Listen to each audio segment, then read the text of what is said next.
ദൈവനാമത്തിന് മഹത്വം ഉണ്ടാകട്ടെ. ക്രിസ്തുവിൽ പ്രിയ എല്ലാ ദൈവമക്കൾക്കും വീണ്ടും വരുന്ന യേശു കർത്താവിൻ്റെ നാമത്തിൽ എൻ്റെ സ്നേഹവന്ദനം ഞാൻ അറിയിച്ചു കൊള്ളുന്നു.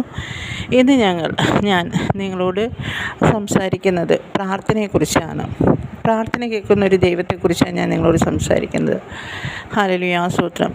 പ്രിയ ദൈവമക്കളെ, നമുക്കെല്ലാവർക്കും അറിയാം, നമ്മുടെ ജീവിതത്തിൽ ഒത്തിരി പ്രശ്നങ്ങൾ കടന്നു വരുമ്പോൾ, അല്ലെങ്കിൽ പ്രതിസന്ധികൾ എന്ത് ചെയ്യണമെന്നറിയാത്ത വിഷയങ്ങൾ നമ്മൾ കടന്നു വരുമ്പോൾ, നമുക്ക് പിടിച്ചു നിൽക്കാൻ പറ്റാത്ത വിഷയങ്ങൾ നമ്മുടെ ജീവിതത്തിൽ കടന്നു വരാറുണ്ട്. ഹല്ലേലൂയ, സ്തോത്രം. ആ സമയത്ത് നമുക്ക് എന്ത് ചെയ്യണമെന്നറിയില്ല. നമ്മൾ എത്ര വിശ്വാസിയായിരുന്നാലും അല്ലെങ്കിൽ എത്ര കൃപയിൽ നിൽക്കുന്ന വ്യക്തിയായിരുന്നാലും പെട്ടെന്ന് നമ്മൾ പതറിപ്പോകാനിടയുണ്ട്. ഹല്ലേലൂയ, സ്തോത്രം. അപ്പോൾ നമ്മൾ എങ്ങോട്ട് ഓടണം, എന്ത് ചെയ്യണം, ആരുടെ അടുത്ത് പോകണം, ഈ വിഷയത്തിന് എവിടെ പരിഹാരം കിട്ടും, ആരോട് സംസാരിക്കണം, ആരെ വിളിക്കണം എന്നൊക്കെ പറഞ്ഞിട്ട് നമ്മൾ ഭാരപ്പെടാതെ നമ്മൾ ഓട്ടമാണ് ഓടുന്നത്. ഹല്ലേലൂയ, സ്തോത്രം. പലരോടും നമ്മൾ അഭിപ്രായം ചോദിക്കും. പലരും പറയും, ഇന്ന സ്ഥലത്ത് പോയാൽ, ഇന്ന ആലയത്തിൽ പ്രാർത്ഥനാലയത്തിൽ പോയാൽ വിടുതൽ കിട്ടും, അല്ലെങ്കിൽ ഇന്ന ചർച്ചിൽ പോയാൽ വിടുതൽ, ഇന്ന ദേവദാസിൻ്റെ അടുത്ത് പോയാൽ വിടുതൽ കിട്ടും, അല്ലെങ്കിൽ ഇന്ന വ്യക്തിയുടെ അടുത്ത് പോയാൽ വിടുതൽ കിട്ടും, അല്ലെങ്കിൽ അവരെ വിളിച്ച് പ്രാർത്ഥിച്ചാൽ വിടുതൽ കിട്ടും, അവർ ഭവനത്തിൽ നിന്ന് ഉപവസിച്ചാൽ ഉപവാസപ്രാർത്ഥന നടത്തിയാൽ വിടുതൽ. ഇതൊക്കെ ചെയ്യും. എൻ്റെ ജീവിതത്തിലും ഇതുപോലെ പ്രശ്നങ്ങളുടെ മധ്യത്തിൽ എന്ത് ചെയ്യണമെന്നറിയാതെ പിടിച്ചു നിൽക്കാൻ പറ്റാത്ത പ്രശ്നം വന്നപ്പോൾ ഞാനും ഇതുപോലെ ഓടുവാനിടയായി. പലരോടും ഞാൻ ചോദിച്ചു. പലരും എന്നോട് പറഞ്ഞു, ഉപവസിക്കുക, പ്രാർത്ഥിക്കുക, മറ്റുള്ളവരെ വിളിക്കുക, ഉപവസിക്കുക, ഇങ്ങനെയൊക്കെ ചെയ്തു, ഉപവാസം നടത്തി, എല്ലാം ചെയ്തു. ഒടുവിൽ അവർ പറയുന്ന വിഷയം നമ്മൾ ചോദിക്കും, നമ്മുടെ വിഷയത്തിന് മറുപടി കിട്ടിയില്ല, അല്ലെങ്കിൽ എന്തുകൊണ്ട് ശ്രമിച്ചു. അവർ പറയും, നിങ്ങൾ എന്തോ പാപം ചെയ്തു. നമ്മുടെ അടുത്ത് പറയത്തില്ല, പുറത്ത് പോയി എന്തുകൊണ്ട് അവരുടെ വിഷയത്തിനും എന്ത് പറ്റി ഫാസ്റ്റ് അവരുടെ വിഷയത്തിനും അതവരെന്തോ പാപം ചെയ്തു. ആ പാപത്തിൻ്റെ പ്രശ്നം, അല്ലെങ്കിൽ ശാപത്തിൻ്റെ പ്രശ്നം, അല്ലെങ്കിൽ തലമുറയുടെ വിഷയം, പാപത്തിൻ്റെ പ്രശ്നം, ഇങ്ങനെയൊക്കെ പറഞ്ഞ് ഒത്തിരി കാര്യം പറയും. നമ്മൾ മാനസികമായിട്ട് നമ്മൾ എന്ത് ചെയ്യും, മറ്റുള്ള മുന്നിൽ നമ്മൾ മാനസികമായിട്ട് വേദനിക്കുന്ന ഒരു അവസ്ഥ നമുക്ക് വരികയും ചെയ്യും.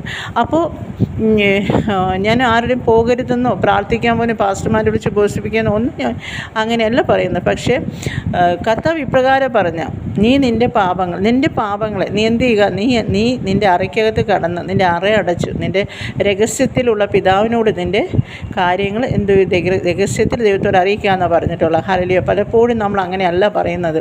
നമ്മൾ പലപ്പോഴും മറ്റുള്ളവരോടാണ് പറയുക. ഹല്ലേലൂയ, സ്തോത്രം. അപ്രകാരം തന്നെ ദൈവം പറഞ്ഞു, നീ വിളിച്ചപേക്ഷിക്കുമ്പോൾ ഞാൻ നിനക്ക് ഉത്തരം തരുമെന്ന കർത്താവിൻ്റെ വചനം വ്യക്തമായി പറയുന്നത്. നമുക്കറിയാം, പ്രാർത്ഥനയിൽ കഴിയാത്ത ഒരു കാര്യവുമില്ല. നമ്മുടെ പ്രശ്നങ്ങൾ വരും, പ്രതിസന്ധികൾ കടന്നു വരുമ്പോൾ നമ്മൾ പലപ്പോഴും ഈ ഓടുന്ന ഒരവസ്ഥയുണ്ട്. ആ അവസ്ഥയിൽ നമുക്ക് എന്ത് ചെയ്യണമെന്ന് അറിയില്ല. ഒന്നും അറിയാത്ത സമയത്ത് നമ്മൾ ഓടുമ്പോൾ, ഹല്ലേലൂയ, സ്തോത്രം. പ്രിയ ദൈവമക്കളെ, ഞാനും ഇതുപോലെ ഓടി ഉപവാസം വെച്ചു, പ്രാർത്ഥിച്ചു, പലരെയും വിളിച്ച് വീട്ടിൽ വെച്ച് പ്രാർത്ഥിച്ചു, ഉപവസിച്ചു. സാമ്പത്തികം നഷ്ടമായതും നമ്മുടെ സമയം നഷ്ടമായതും മാത്രമല്ല, മറ്റുള്ളവരോട് പോയി അവർ ഓരോന്നും പറയുവാനിടയാകും. എന്തുകൊണ്ട് ആ വിഷയത്തിന് അവർക്ക് മറുപടി ഇല്ല, അല്ലെങ്കിൽ എന്തുകൊണ്ട് അവർ വിഷയത്തിൽ പെട്ടിരിക്കുന്നു എന്ന് പറഞ്ഞാൽ അവർ പറയുന്ന എന്തോ ഒരു പാപം അവരുടെ ജീവിതത്തിൽ വന്നിട്ടുണ്ട്. ഹല്ലേലൂയ, സ്തോത്രം എന്നൊക്കെ പറയുവാനായിട്ട് ഇടയാകും. ഹല്ലേലൂയ. എന്നാൽ അവിടെ കർത്താവ് എന്നോട് പറഞ്ഞു, ഞാൻ ഒത്തിരി കരഞ്ഞു, ഭാരപ്പെട്ടു. ഞാൻ ദൈവമേ, എന്തുകൊണ്ട് എൻ്റെ വിഷയത്തിന് എന്തുകൊണ്ട് ഞാൻ ഈ വിഷയത്തിൽ ഇടപെട്ട് ഇങ്ങനെ വല്ലാത്തൊരു അവസ്ഥയിൽ എത്തി നിൽക്കുന്നു എന്നൊക്കെ ചോദിച്ചു ഭാരത്തോടെ കരഞ്ഞപ്പോൾ എൻ്റെ ദൈവം എന്നോട് പറഞ്ഞ ഒറ്റ കാര്യം, ഹല്ലേലൂയ, സ്തോത്രം, നീ ഓടി മതിയായെങ്കിൽ എൻ്റെ പാദപീഠത്തിൽ ഇരിക്കുക എന്ന് പറഞ്ഞു. ഹല്ലേലൂയ, സ്തോത്രം. പ്രിയ ദൈവമക്കളെ, ഞാൻ അന്ന് എൻ്റെ കർത്താവിൻ്റെ പാദപീഠത്തിലിരുന്നു. ഹല്ലേലൂയ, സ്തോത്രം. എന്നിട്ട് ഞാൻ ദൈവത്തോട് പ്രാർത്ഥിച്ചു. കണ്ണുനീരോടെ ഭാരത്തോടെ എൻ്റെ വിഷയങ്ങൾ എൻ്റെ അപ്പൻ്റെ കാര്യങ്ങൾ ഏൽപ്പിച്ച് ഞാൻ പ്രാർത്ഥിച്ചു. പിതാവേ, എന്നോട് ക്ഷമിക്കണമേ, കാരണം ഞാൻ അറിഞ്ഞില്ല, ഞാൻ ഓടിയ ഓട്ടം. ഹല്ലേലൂയ. എങ്ങോട്ട് ഓടണമെന്നറിയാത്ത വിഷയത്തിനും എൻ്റെ പിതാവേ, ഞാൻ എൻ്റെ ജീവിതത്തിൽ എന്തൊക്കെയോ ചെയ്തു കൂട്ടി. ഹല്ലേലൂയ, സ്തോത്രം. നിൻ്റെ പാദപീഠത്തിലിരിക്കാതെ, ഹല്ലേലൂയ, സ്തോത്രം, നിന്നോട് സംസാരിക്കാതെ, എന്നോട് എൻ്റെ വിഷയത്തെ പറയാതെ, അപ്പനോട് പറയാതെ വേണം, ഹല്ലേലൂയ, സ്തോത്രം, ഞാൻ മറ്റു മനുഷ്യരോടുകൂടി ഇടപെടുവാനും എൻ്റെ സമയത്തെ കളയുവാനിടയായി. ഹല്ലേലൂയ, സ്തോത്രം. എന്നാൽ കർത്താവ് പറഞ്ഞു, സാരമില്ല, നീ എൻ്റെ പാദപീഠത്തിലിരിക്കുക. കാരണം പ്രിയ സഹോദരൻ, നമ്മളെ വിളിച്ചപേക്ഷിക്കുമ്പോൾ, ഹല്ലേലൂയ, സ്തോത്രം, നമുക്ക് ഉത്തരം തരുന്ന ഒരു ദൈവമാണ് കർത്താവ്. അത് നിൻ്റെ പാപത്തെ ദൈവം നോക്കത്തില്ല. നീ പാപി ആയതുകൊണ്ട് നിൻ്റെ പ്രാർത്ഥന നമ്മൾ ചിന്തിക്കുന്ന ഇങ്ങനെയാണ്. പ്രിയ ദൈവമക്കളെ, നമ്മൾ പാപികളാണ്, അല്ലെങ്കിൽ എനിക്ക് വിശുദ്ധിയില്ല, ഞാൻ വിശ്വസ്തനല്ല, ഞാൻ ദൈവത്തോട് പ്രാർത്ഥിച്ചാൽ എൻ്റെ പ്രാർത്ഥന കേൾക്കുമോ ഇല്ല, മറ്റുള്ള വ്യക്തികൾ പ്രാർത്ഥിച്ചാലേ നമ്മുടെ പ്രാർത്ഥന കേൾക്കത്തുള്ളൂ എന്ന് നമ്മൾ നമുക്ക് വേണ്ടി ദൈവം പ്രവർത്തിക്കത്തുള്ളൂ, അല്ലെങ്കിൽ നമ്മൾ വിശുദ്ധരെന്ന് പറഞ്ഞ് മറ്റുള്ളവരെ കാണുമ്പോൾ, നമ്മളെ തന്നെ താഴ്ത്തി കാണുമ്പോൾ ദൈവം കർത്താവ് ഇപ്രകാരം പറയുന്നു. ഹല്ലേലൂയ, സ്തോത്രം. നമുക്കറിയാമല്ലോ, ജീവിതത്തിൽ പല പ്രതിസന്ധി ഘട്ടങ്ങൾ വരുമ്പോഴും കർത്താവ് ഒരിക്കലും നമ്മളെ തള്ളിക്കളയുന്നില്ല. ഹല്ലേലൂയ, സ്തോത്രം. നമ്മുടെ ജീവിതത്തിൽ വന്ന എല്ലാ കുറവുകളും ക്ഷമിക്കുന്ന ഒരു മനുഷ്യനല്ല. ഹല്ലേലൂയ. നമ്മളൊരു പാസ്റ്ററോടോ അല്ലെങ്കിൽ ഒരു വിശ്വാസിയോടോ അല്ലെങ്കിൽ എന്തൊരു വ്യക്തിയോടോ നമ്മളെ കുറവുകൾ പറഞ്ഞാൽ, നമ്മളെ പാപങ്ങൾ നമ്മളെ ഏറ്റി പറഞ്ഞാൽ അവർ നമ്മളെ പരിഹസിക്കാനുണ്ട്, അവർ മറ്റുള്ളവരോട് പറയുവാനിടയായി. ഹല്ലേലൂയ, സ്തോത്രം. എന്നാൽ കർത്താവ് ഒരിക്കലും പറയത്തില്ല. നമ്മൾ കുറവുകളുണ്ടായി നമ്മൾ ഒരിക്കലും കർത്താവ് വിശുദ്ധനെ അല്ല അന്വേഷിച്ചു വന്നത്, വിശുദ്ധരെ അല്ല പാപികളെ അന്വേഷിച്ചു വന്നത്. അപ്പോൾ നമ്മൾ രക്ഷിക്കപ്പെട്ട് സ്നാനപ്പെട്ട് നിൽക്കുന്ന ഒരു വ്യക്തി പാപം ചെയ്യണമെന്നല്ല ഞാൻ പറയുന്നത്. നമ്മുടെ ജീവിതത്തിൽ വന്ന കുറവുകൾ നമ്മൾ ദിനംപ്രതി ദൈവത്തോട് ഏൽപ്പിച്ച് ഹല്ലേലൂയ, സ്തോത്രം, ദൈവസന്നിധിയിൽ നമ്മൾ സമർപ്പിച്ച് കൊടുത്ത് ഒരു മനുഷ്യനോടുമല്ല കർത്താവിനോട് പറഞ്ഞിട്ട് നമ്മൾ പ്രാർത്ഥിക്കുമെങ്കിൽ, ഹല്ലേലൂയ, പ്രിയ സഹോദരങ്ങളെ, നമ്മുടെ വിഷയങ്ങൾ നിശ്ചയമായി കർത്താവ് മറുപടി അയക്കും. ഹല്ലേലൂയ, സ്തോത്രം. ദൈവം നമ്മുടെ എല്ലാം ദൈവത്തിൻ്റെ മക്കളെ എല്ലാം തൻ്റെ രക്തത്താൽ വീണ്ടെടുത്ത തൻ്റെ മക്കളെ എല്ലാം തന്നെ കർത്താവ് ഹല്ലേലൂയ, സ്തോത്രം, തള്ളിക്കളയുന്ന ദൈവമല്ല. കർത്താവ് മഹാദൈവം, ദീർഘക്ഷമയുള്ള ദൈവം, മഹാകരുണയുള്ള ദൈവമാണ്. ഹല്ലേലൂയ, സ്തോത്രം. നമുക്കറിയാം ദാവീദ് പാപം ചെയ്തു. ഹല്ലേലൂയ, ഒരിക്കലും ചെയ്യാൻ പാടില്ല പാപം അവൻ്റെ ജീവിതത്തിൽ വന്നത്. എന്നാൽ കർത്താവിന് അവനെ തള്ളിക്കളയാം രാജസ്ഥാനത്ത് കൊണ്ടുവന്ന ദൈവമാണ്. ദൈവത്തിന് അവനെ തള്ളിക്കളയാൻ പറഞ്ഞു. എന്നാൽ കർത്താവ് അത് ചെയ്യാതെ വന്ന നാഥാൻ പ്രവാചകനിലൂടെ കർത്താവ് അവനോട് വന്നിട്ട് അവൻ്റെ പാപങ്ങളെ ദൈവം ഉണർത്തിപ്പാനിടയായി. ഹല്ലേലൂയ, സ്തോത്രം. ആ നിമിഷം തന്നെ എന്ത് ചെയ്തു? ഹല്ലേലൂയ, സ്തോത്രം, ദൈവസന്നിധിയിലേക്ക് അവൻ മടങ്ങി വന്നു. കർത്താവ് ഏറ്റെടുത്ത് വെണ്ണീരുന്ന ദൈവത്തോട് പ്രാർത്ഥിച്ച് തൻ്റെ പാപങ്ങളെ ഏറ്റുപറഞ്ഞ് പിന്നത്തിൽ കർത്താവ് ഇപ്രകാരമാണ് പറഞ്ഞത്, എൻ്റെ ഹൃദയപ്രകാരമുള്ള മനുഷ്യൻ. ഹല്ലേലൂയ, സ്തോത്രം. നമുക്കറിയാം പല വ്യക്തികളും വേദപുസ്തകം നോക്കുമ്പോൾ അവരുടെ ജീവിതത്തിലെ തെറ്റുകളും കുറവുകളും കുറ്റങ്ങളും വന്നപ്പോഴും ദൈവസന്നിധിയിൽ നിന്ന് അവർ അകന്നു പോയില്ല. ദൈവത്തോട് അവർ ചേർന്ന് നിന്ന് തൻ്റെ പാപങ്ങളെ ഏറ്റുപറയുകയും ദൈവസന്നിധിയിൽ അവർ പ്രാർത്ഥിച്ച വിഷയങ്ങൾക്ക് ദൈവം മറുപടി കൊടുക്കുകയും ചെയ്തു. ഹല്ലേലൂയ, സ്തോത്രം. നമ്മുടെ പ്രാർത്ഥന ദൈവം തന്നെ പ്രാർത്ഥനയ്ക്ക് നമുക്ക് ഉപമ കാണിച്ചിട്ട് പലപ്പോഴും ദൈവം പല അത്ഭുതങ്ങൾ ചെയ്യുന്നതിന് മുമ്പ്, തൻ്റെ ശുശ്രൂഷ ചെയ്യുന്നതിന് മുമ്പ് തന്നെ കർത്താവ് പലപ്പോഴും പ്രാർത്ഥിക്കാനായി ഒരിടം കണ്ടെത്തുകയും പ്രാർത്ഥിക്കുകയും ചെയ്തിരുന്നു. പ്രിയ സഹോദരങ്ങളെ, ഹല്ലേലൂയ, കർത്താവ് ഇപ്രകാരം ഒരു പ്രാർത്ഥനയാൽ കഴിയാത്ത ഒരു കാര്യവുമില്ല. നമ്മൾ ദൈവവുമായിട്ടൊരു സംസാരമാണ്. അതിന് അപ്പനോട് സംസാരിക്കാൻ മറ്റൊരു വ്യക്തിയെ കണ്ടെത്തേണ്ട ആവശ്യമില്ല. ഹല്ലേലൂയ, സ്തോത്രം.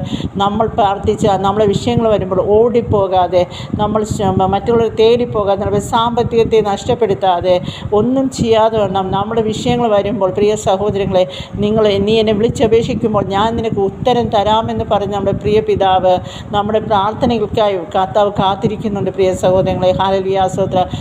നമ്മളിരുന്ന് നമുക്കൊരു സമയം കണ്ടെത്തി കർത്താവിനോട്, ദൈവമേ, അപ്പാ എൻ്റെ വിഷയം ഇതാണ് പിതാവേ, എന്നോട് ക്ഷമിക്കണം, എൻ്റെ കുറവുകളുണ്ടപ്പാ, എനിക്ക് ബലഹീനത ഉണ്ടപ്പാ എന്നൊക്കെ പറഞ്ഞ് ദൈവത്തിന് നമ്മളെ പാപങ്ങളെ ഏറ്റുപറഞ്ഞ് തൻ്റെ രക്തത്താൽ ഒന്നുകൂടെ കഴുകണമെന്ന് ദൈവത്തോട് സമർപ്പിച്ചിട്ട് നമ്മുടെ ഏത് വിഷയമാണോ പ്രിയ സഹോദരങ്ങളെ, ഹല്ലേലൂയ, സ്തോത്രം, പിതാവിനോട് നമുക്ക് സംസാരിച്ച് കഴിഞ്ഞാൽ നിശ്ചയമായി പിതാവ് നമുക്ക് മറുപടി നിശ്ചയമായി തന്നിരിക്കും. നമ്മുടെ ഏത് വിഷയമാണോ, ഏത് പൈശാചിക മണ്ഡലമാണോ അതിനെ തകർക്കുവാൻ കർത്താവ് നിശ്ചയമായി ഇറങ്ങി വരും. ഹല്ലേലൂയ, സാമ്പത്തിക വിഷയമാണോ, തലമുറയുടെ വിഷയമാണോ ഒക്കെയും ദൈവം തൻ്റെ പ്രവൃത്തി വെളിപ്പെടും. നമുക്ക് ഉപവസിക്കാൻ പറ്റും, നമുക്ക് പ്രാർത്ഥിക്കുക. ഉപവാസത്തോടെ പ്രാർത്ഥനയോടെ നമ്മൾ ദൈവത്തിൽ ഇരിക്കുമ്പോൾ ഏത് വിഷയത്തിനും ദൈവം മറുപടി തരും. ദൈവം അത്ഭുതം നമുക്കായി ചെയ്യും. ഹല്ലേലൂയ, സ്തോത്രം. പലപ്പോഴും നമ്മൾ പലപ്പോഴും നമ്മൾ TV മിനിസ്റ്ററൊക്കെ കണ്ടിട്ട് അവരെയൊക്കെ വിളിക്കാറുണ്ട്. ഹല്ലേലൂയ, പക്ഷേ അവരൊരിക്കലും ഫോൺ എടുക്കാറില്ല. പലപ്പോഴും ഫോൺ എടുക്കാറില്ല. അവർ മറ്റുള്ളവർക്ക് പറയുമ്പോൾ അത് അറ്റൻഡ് വിളിക്കുന്നവരുണ്ട്. അവർ സാമ്പത്തികത്തെ ആയിരിക്കും ചോദിക്കുന്നത്. ഹല്ലേലൂയ, എന്നാൽ കർത്താവ് ഒരിക്കലും ഒന്നും ചോദിക്കത്തില്ല. പ്രിയ സഹോദരങ്ങളെ, ഹല്ലേലൂയ, നമ്മൾ നേരിട്ട്, അല്ലെങ്കിൽ നമുക്ക് മറ്റൊരു വ്യക്തിയുടെ ആവശ്യമില്ല. അപ്പനോട് സംസാരിക്കാൻ വേണ്ടിയിട്ട് അപ്പോൾ അയൽവക്കത്തുള്ള ഒരു വ്യക്തിയോടല്ല പറയണം, എൻ്റെ അപ്പനോട് ഇത് എനിക്ക് ചോദിച്ച് തരാമോ എന്നല്ല. കർത്താവ് പറയും, നീ എന്നോട് വിളിച്ചപേക്ഷിക്കുക, ഞാൻ നിനക്ക് ഉത്തരം തരാമെന്ന് പറയുന്ന നല്ലൊരു ദൈവം. ഹല്ലേലൂയ, സ്തോത്രം. നമ്മുടെ യേശു കർത്താവ് മാത്രമേ ഉള്ളൂ. നമ്മുടെ യേശു കർത്താവിനെ അപ്പനോട് നമുക്ക് ചോദിക്കേണ്ടതിന് മറ്റാരുടെയും ഒരു ഇതും നമുക്ക് ആവശ്യമില്ല. അപ്പോൾ ചോദിക്കും, പ്രാർത്ഥനയ്ക്ക് നമ്മൾ വിളിച്ചപേക്ഷിക്കണം. വാങ്ങിക്കാം 2-3 പേര് ഏകമനസ്സോടെ കൂടി അവിടെ ദൈവത്തിൻ്റെ പ്രവൃത്തി വെളിപ്പെടുന്ന നിശ്ചയം തന്നെയാണ്. നമുക്ക് പ്രാർത്ഥന വിഷയം ഏൽപ്പിക്കുക ഒക്കെ ചെയ്യാം. പക്ഷേ അവിടെയൊക്കെ നമ്മൾ ചെയ്യേണ്ടത് ഒരു കാര്യം, ആദ്യം ദൈവപാദപ്പെടുത്തി നമ്മുടെ വിഷയങ്ങൾക്ക് ദൈവത്തോട് പ്രാർത്ഥിക്കുമ്പോൾ ദൈവം നമുക്ക് നിശ്ചയമായി മറുപടി തരും. കാരണം നീ പാപിയെന്നും ഞാൻ പ്രാർത്ഥിച്ചാൽ എൻ്റെ ദൈവം കേൾക്കത്തില്ല, ഞാൻ വിളിച്ച് അപേക്ഷിച്ച ദൈവം കേൾക്കില്ല എന്നൊക്കെ പറഞ്ഞ് പിശാച് നിന്നെ പലപ്പോഴും ചിന്തയിൽ നമുക്ക് കൊണ്ടുവരും. നീ ഒരിക്കലും പ്രാർത്ഥിച്ചാൽ ദൈവം കേൾക്കത്തില്ല, അല്ലെങ്കിൽ നീ പാപിയാണ്, നീ ദോഷിയാണ്, നീ സംസാരിക്കരുത്, അല്ലെങ്കിൽ നീ ദൈവത്തോട് പ്രാർത്ഥിച്ചാൽ ഒന്നും നടക്കത്തില്ല, ഈ വിഷയത്തിന് ഒരിക്കലും മറുപടി തരില്ല എന്ന് പറഞ്ഞ് സാത്താൻ വാദിക്കുമ്പോൾ അവനോട് പറയുക, യേശുവിൻ്റെ നാമത്തിൽ പിശാചെ, യേശുവിൻ്റെ രക്തത്താൽ വീണ്ടെടുപ്പെട്ട മക്കളാണ് ഞങ്ങൾക്ക് അവകാശമുണ്ട്. പാമ്പുകളെ തേളുകളെ സാത്താൻ്റെ സ്ഥലത്തെ ചവിട്ടാൻ അധികാരം തന്ന യേശു കർത്താവിൻ്റെ രക്തത്താൽ വീണ്ടെടുക്കുക. ഞങ്ങൾ യേശുവിൻ്റെ മക്കളാണ്. മക്കളെങ്കിൽ അവകാശികളാണ്. ഹല്ലേലൂയ സ്തോത്ര.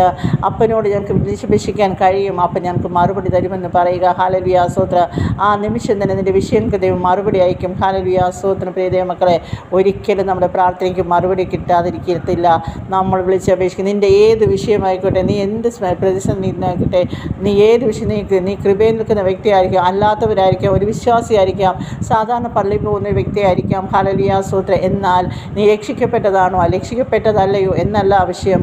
നിനക്ക് എന്ത് വിഷയമുണ്ട്? കർത്താവ് യേശു കർത്താവിനെ സകല ജാതികളുടെ ദൈവമായ യഹോവ എന്നാൽ കഴിയാത്ത വല്ല കാര്യമുണ്ട്. കർത്താവിനോട് യേശുവേ എന്ന് പറഞ്ഞ് വിളിച്ചപേക്ഷിക്കുമ്പോൾ പിതാവിൻ്റെ സന്നിധി മുട്ടുമടക്കി പിതാവിൻ്റെ സന്നിധി ഇരിക്കാൻ നിൻ്റെ സമയം ദൈവത്തിന് വേണ്ടി കൊടുക്കാൻ തയ്യാറാകുമ്പോൾ തന്നെ പ്രിയ ദൈവമക്കളെ, ഹല്ലേലൂയ സ്തോത്രം, നമ്മുടെ വിഷയങ്ങൾക്ക് നിശ്ചയമായി പിതാവ് മറുപടി തരും. ഹല്ലേലൂയ സ്തോത്രം. അത് ഏത് വിഷയമായിക്കോട്ടെ, ഭാരപ്പെടരുത്, വേദനിക്കരുത്. ഹല്ലേലൂയ സ്തോത്രം. നമ്മുടെ പ്രാർത്ഥന കേൾക്കില്ലെന്ന് കരുതരുത്. കാരണം നമ്മുടെ പ്രാർത്ഥനയ്ക്കായി കാത്തിരിക്കുന്ന ഒരു അപ്പനുണ്ട്. അപ്പനെപ്പോഴും ചെവിയോർത്തിരിക്കുക. ഹല്ലേലൂയ സ്തോത്രം. നമ്മുടെ പ്രാർത്ഥന കേൾക്കാൻ നമ്മൾ അപ്പൻ്റെ പാദപ്പെടുത്തിയിരിക്കുന്ന നമ്മുടെ വിഷയങ്ങൾക്കായി മറുപടി തരുവാനായി കർത്താവിരിക്കും. ഹല്ലേലൂയ സ്തോത്രം. ഒരിക്കലും ഞാൻ ഭയങ്കരമായ ഭാരത്തോട് വേദനയോടിരുന്ന സമയം ഞാനൊരു ദർശനം കാണുവാനിടയായി. ഞാൻ നടന്നു പോകുന്നുണ്ട്. എന്നോടൊപ്പം ഒരാളുണ്ട്. പക്ഷേ ആ വ്യക്തി എനിക്കറിയത്തില്ല. ആ വ്യക്തിയുടെ രൂപമോ ഒന്നുമില്ല. പക്ഷേ ഒരു വ്യക്തി എന്നോടൊപ്പമുണ്ട്. ഹല്ലേലൂയ സ്തോത്രം. ഞാനിങ്ങനെ പല വഴികളിലൂടെ കടന്നു പോകുന്നതായി കാണുവാനിടയായി. ആ സമയത്ത് തന്നെ ഒത്തിരി ചെളി വെള്ളം കിടക്കുന്ന ഒരു ചെറിയൊരു തോട് പോലൊരു സ്ഥലത്തുകൂടി ഞാൻ കടന്നു പോകാനിടയായി. ഹല്ലേലൂയ. അപ്പോൾ ഞാൻ പക്ഷേ അവിടെ എത്തിയപ്പോൾ എൻ്റെ ശരീരത്തിൽ ഇപ്പുറത്ത് കടന്നു വന്നപ്പോൾ എൻ്റെ ശരീരത്തിൽ ആ ചെളിയോ വെള്ളമോ ഒന്നും ഉണ്ടായില്ല. ഹല്ലേലൂയ സ്തോത്രം. വെള്ളമൊന്നും എൻ്റെ ശരീരത്തിൽ, എൻ്റെ വസ്ത്രത്തിലൊന്നും നനവൊന്നും ഉണ്ടായിരുന്നില്ല. ഞാൻ ചോദിച്ചു, ഹല്ലേലൂയ സ്തോത്രം, എന്ത് പറ്റി? എൻ്റെ ശരീരത്തിൽ അതിൻ്റെ ചെളിയോ മണ്ണോ വെള്ളമോ ഒന്നും തൊട്ടിട്ടില്ല. ഞാനിട്ടിരുന്ന വസ്ത്രം അതുപോലെ തന്നെയായിരിക്കുന്നല്ലോ. ഹല്ലേലൂയ. പെട്ടെന്ന് എന്നോടൊപ്പം വന്ന വ്യക്തി പറഞ്ഞത് ഇതായിരുന്നു. ഹല്ലേലൂയ. ഒരു ശബ്ദം ഞാൻ കേട്ടു, നീ ഒറ്റയ്ക്കായിരുന്നില്ല. ഹല്ലേലൂയ. ഒറ്റയ്ക്കായിരുന്നില്ല, ഞാൻ നിന്നെ എൻ്റെ കരങ്ങളിൽ വഹിച്ചിരിക്കുകയായിരുന്നു.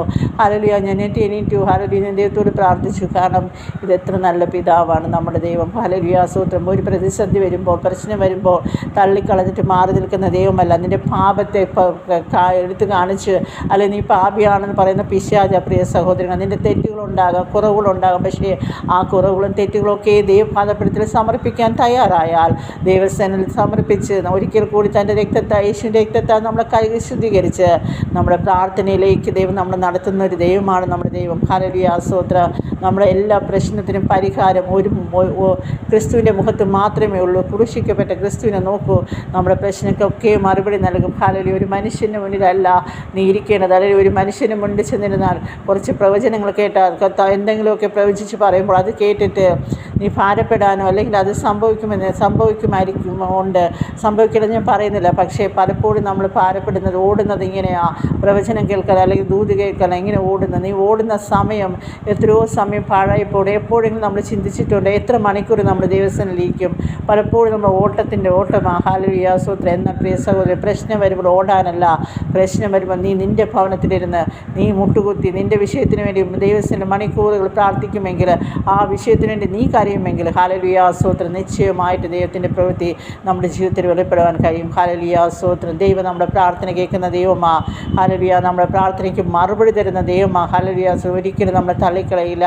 കർത്താവ് ഇപ്രകാരം, ഞാൻ എന്നെ ഒരു നാളും കൈവിടികളെ ഉപേക്ഷിക്കില്ല, ഞാൻ നിങ്ങളെ അനാദരവ് വരില്ല എന്ന് പറഞ്ഞ ദൈവം എപ്പോഴും നമ്മുടെ കൂടെയുണ്ട്. പ്രിയമക്കളെ, ഹല്ലേലൂയ സ്തോത്രം. നമുക്ക് പ്രാർത്ഥിക്കാം, ദൈവത്തിലേക്ക് മടങ്ങി വരാം. ഹല്ലേലൂയ സ്തോത്രം. ദൈവമായിട്ടൊരു ബന്ധം, അഭേദ്യമായൊരു ബന്ധം, ഹല്ലേലൂയ സ്തോത്രം, നമ്മുടെ ജീവിതത്തിലുണ്ടെങ്കിൽ ഏത് പ്രശ്നത്തിൻ്റെ മധ്യത്തിൽ നമുക്ക് ഓടേണ്ടി വരില്ല. ഹല്ലേലൂയ സ്തോത്രം. കർത്താവിനോട് നമുക്ക് പ്രാർത്ഥിക്കാം, ദൈവത്തോട് പ്രാർത്ഥിക്കാം. ദൈവത്തെ വിളിച്ചപേക്ഷിക്കുമ്പോൾ നമുക്ക് ഉത്തരം തരുന്ന ദൈവം, ആ ദൈവം നമുക്ക് മറുപടി അയച്ചിരിക്കും. നമ്മുടെ വിഷയങ്ങൾക്ക് മറുപടി തരും. നമ്മുടെ ഏത് വിഷയമാണ് ആ വിഷയത്തിന് മേൽ ദൈവം പരിഹാരം നിശ്ചയമായി നമുക്ക് അയക്കും. അതുകൊണ്ട് നമുക്ക് നമ്മുടെ വിഷയങ്ങൾക്ക് പ്രാർത്ഥിപ്പാനും നമ്മുടെ വിഷയങ്ങൾക്ക് മധ്യസ്ഥ വഹിപ്പാനും. പലരും പറയാറുണ്ട് മധ്യസ്ഥ വഹിക്കും, പക്ഷെ പലപ്പോഴും ആരും മധ്യസ്ഥ വഹിക്കാറില്ല. ഹല്ലേലൂയ സ്തോത്രം. മധ്യസ്ഥ നമ്മൾ തന്നെ വഹിക്കുക. നമ്മുടെ കുടുംബത്തിന് വേണ്ടി മധ്യസ്ഥ വഹിക്കുക, നമ്മുടെ തലമുറകൾക്ക് വേണ്ടി മധ്യസ്ഥ, നമ്മുടെ ഭവനത്തിന് വേണ്ടി മധ്യസ്ഥ, നമ്മൾക്കുള്ള സ്ഥലത്തെയും മധ്യസ്ഥ വെച്ച് നമ്മൾ പ്രാർത്ഥിക്കുമ്പോൾ ദൈവത്തിൻ്റെ മഹത്വം നമുക്ക് നിശ്ചയമായി കാണാൻ. പ്രിയ ദൈവമക്കളെ, ദിവസത്തിലിരിക്കുന്ന ഓരോ മിനിറ്റും ഓരോ സെക്കൻഡ് പിതാവ് നമ്മളെ ഏറെ സ്നേഹിക്കുന്നുണ്ട്. നമ്മളെ സ്നേഹിക്കുന്ന നമ്മുടെ ദൈവം നമ്മുടെ പ്രാർത്ഥനയ്ക്ക് മറുപടി രൂപാന്തരപ്പെടുത്തുന്ന ഒരു കർത്താവുണ്ട് എന്ന് നിങ്ങൾ വിശ്വസിക്കുക. ദൈവത്തിൻ്റെ സന്നിധിയിൽ നിങ്ങൾ പ്രാർത്ഥിച്ചാൽ, നിങ്ങൾ ഏത് വിഷയത്തിനും പ്രാർത്ഥനയിലേക്കും നിങ്ങൾ മുന്നോട്ട് വന്നാൽ നമ്മുടെ ജീവിതത്തിൻ്റെ പ്രാർത്ഥന ഏറ്റവും മുന്നിലേക്ക് എത്തുവാൻ നമുക്ക് ഓരോരുത്തർക്കും പ്രാർത്ഥിക്കാം. ഹല്ലേലൂയ, സ്തോത്രം. ദൈവം നിങ്ങളെ ഓരോരുത്തരെ അനുഗ്രഹിക്കുമാറട്ടെ. നമ്മുടെ വിഷയങ്ങളൊക്കെ കാണുമ്പോൾ, പ്രശ്നങ്ങൾ വരുമ്പോൾ ഓടാതെ വേണം ദൈവത്തിൻ്റെ ഈ ദിവസങ്ങളിരുന്ന് പ്രാർത്ഥിക്കുക. നിശ്ചയമായി നിങ്ങളുടെ ജീവിതത്തിൽ ദൈവത്തിൻ്റെ അത്ഭുത വിടുതൽ നിങ്ങൾക്ക് കാണുവാൻ കഴിയും. ഹല്ലേലൂയ, സ്തോത്രം. ദൈവം നിങ്ങളുടെ ജീവിതത്തിലൊക്കെ അത്ഭുതം ചെയ്യട്ടെ. ദൈവം നിങ്ങളെ ഏവരെയും അനുഗ്രഹിക്കുമാറാട്ടെ എന്ന് ഞാൻ ദൈവത്തോട് പ്രാർത്ഥിക്കുന്നു. സകല മഹത്വം കർത്താവിന് കൊടുക്കുന്നു. യേശുവിൻ നാമത്തിൽ തന്നെ. ആമേൻ.